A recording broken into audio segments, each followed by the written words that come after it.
ETF investing is basically recommended by every investor and every advisor. But not knowing these mistakes can cost you a lot of money and years of progress. Here are the 7 most common mistakes ETF investors make and 3 rules that will make you a better investor. There's no doubt that ETF investing will get you closer to your goals, but not every ETF gives you the same level of benefits that you might be looking for or that you're expecting. Knowing what mistakes to avoid and what rules to follow will make you a better investor, especially when it comes to ETFs. ETFs are basically a bucket of different assets, asset classes, and different companies.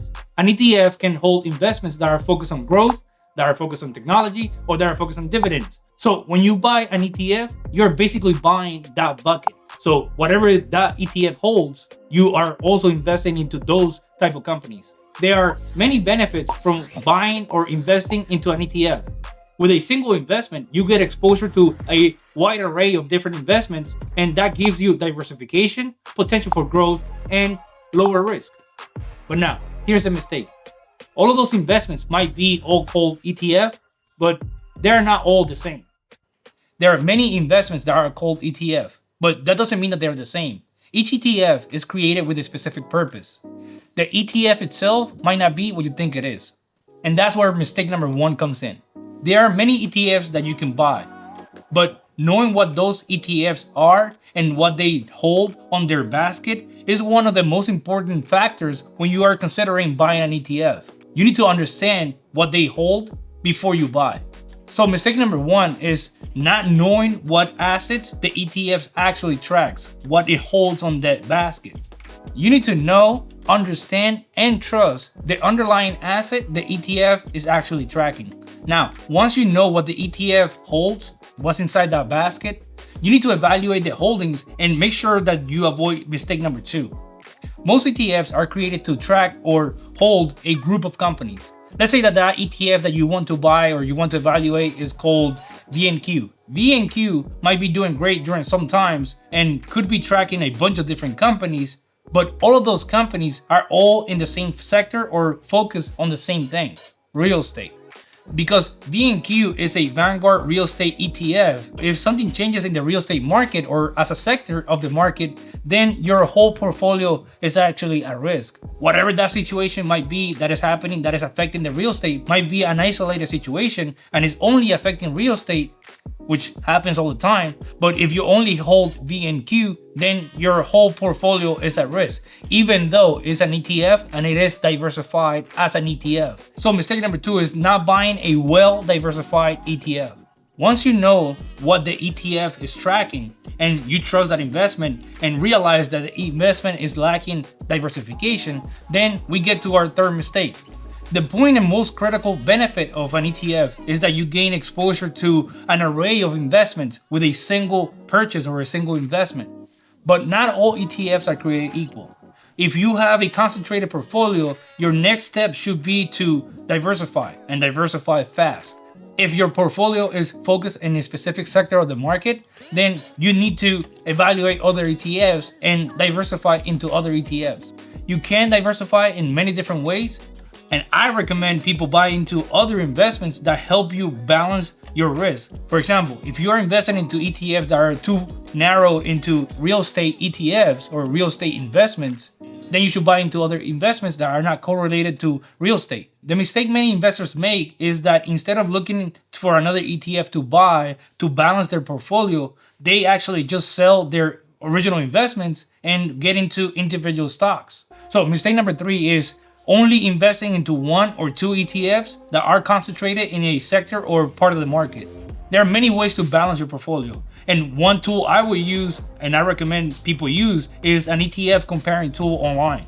These tools will give you the overlap that is between 2 ETFs. So let's say you put ETF A and ETF B, put them in there, and the tool will give you how much of their portfolio is overlapped. The goal should be to have very little or no overlap between ETFs. I'm not saying that you should buy every ETF of every sector. Actually, that leads to more mistakes and the next mistake that we're going to talk about today. Like we mentioned before, Diversification is a key benefit of investing into ETFs, but over-diversification can actually lead you to overinvest, redundant investments or overlapping investments, lower returns, and actually higher exposure to risk.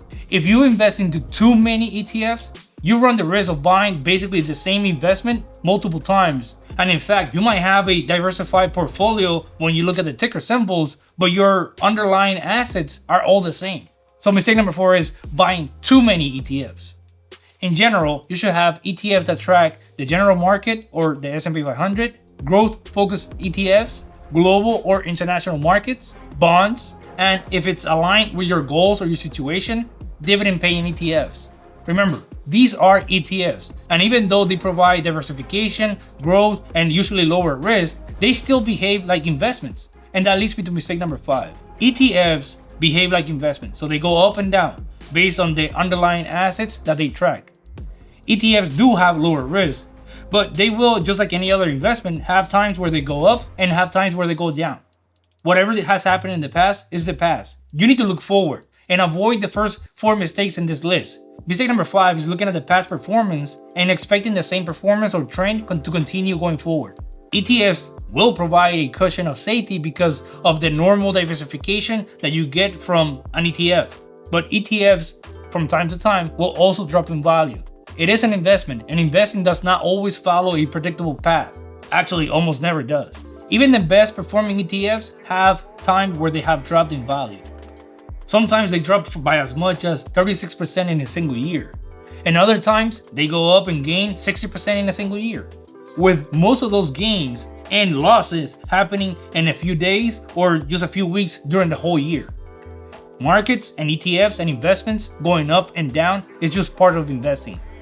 The average return that you usually get happens after a longer period of time, like a decade sometimes, or even longer. So if you're deciding to invest, you need to keep this in mind and have a long time frame for your goals, and not try to find the perfect time to buy and the perfect time to sell.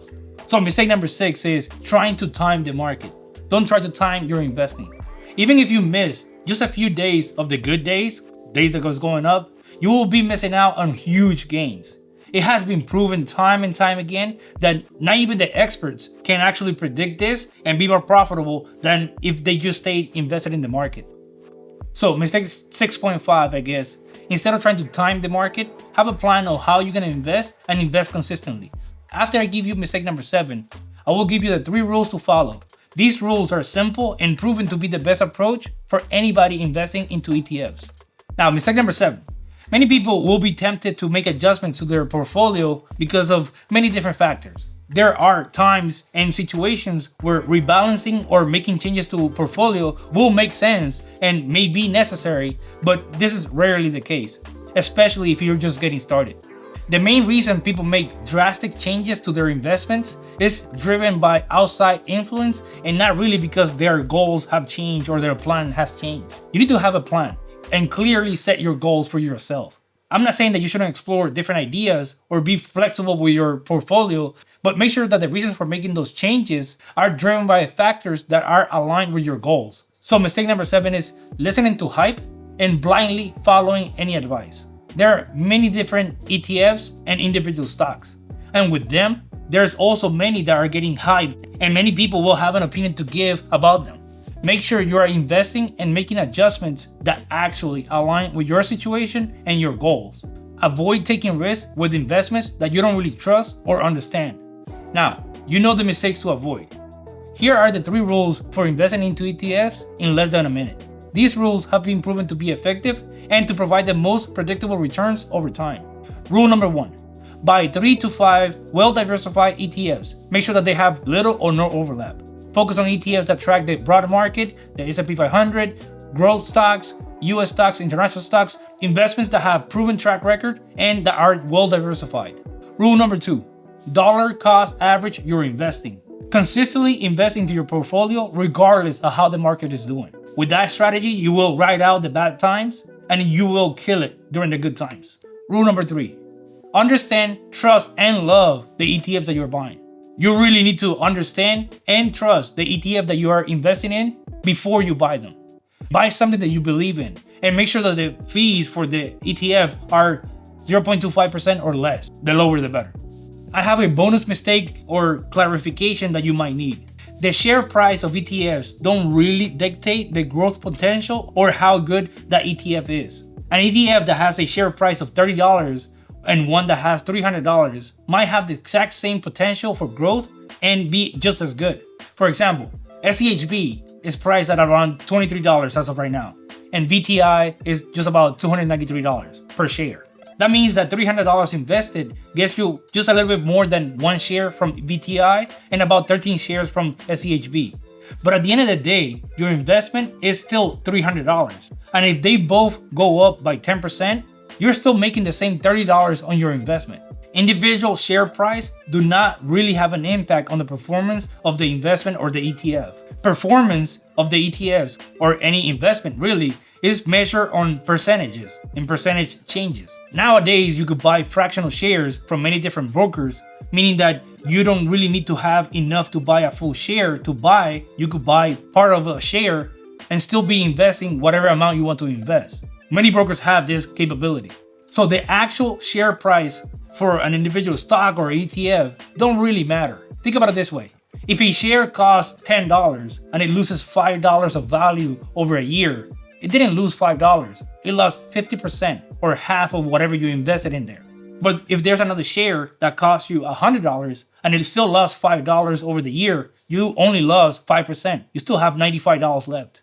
So focus on performance of the investments measured by percentages and not really the dollar cost of the shares. If you want to understand better how to invest into ETFs, watch this video next. Also, if you want to see how two popular ETFs portfolios compare, watch this video here. Don't forget to like and subscribe. Post any comments you might have in the comments below. See you in the next video. Let's grow together.